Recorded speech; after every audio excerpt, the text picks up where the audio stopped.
Shadia El-Oueslati, vous avez choisi le roman graphique Radium Girls de l'illustratrice et autrice. Si, c'est bien ça. Oui, c'est Pourquoi ça. ce coup de cœur?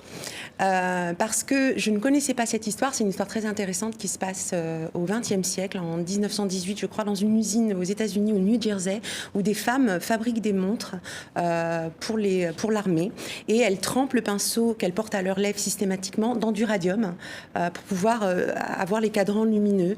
Et en fait, toutes ces femmes sont ensuite atteintes d'un cancer. Et c'est la première fois qu'on met en avant une maladie professionnelle. Et j'ai trouvé cette histoire tellement touchante que voilà, moi c'est un livre qui m'a beaucoup ému et je voulais partager cette émotion. On découvre effectivement cette maladie Exactement. professionnelle. On la conseille, donc Radium Girls.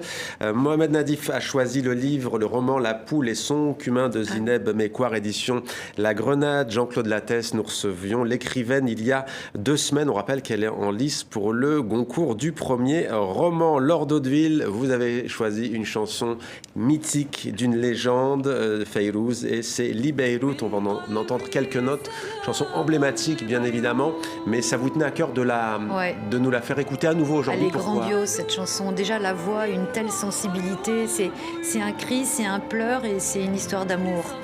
On aime Beyrouth, les paroles sont magnifiques, c'est vraiment de la poésie. Mais c'est vrai qu'elle est revenue en force depuis l'explosion. Ouais. Parce qu'en fait, toute l'histoire, elle dit, voilà, en fait, elle l'avait faite à la fin de la guerre, enfin, pendant la guerre du Liban, la Grande Guerre, et la guerre de 76, où elle dit, mon pays qui a tout connu, les bonheurs, l'amour, le soleil, les rochers, etc., a été entièrement détruit et vide maintenant dans la fumée.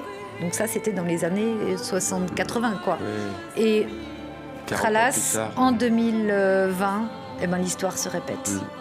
Très belle chanson. Donc Fayrouz, légende de la musique.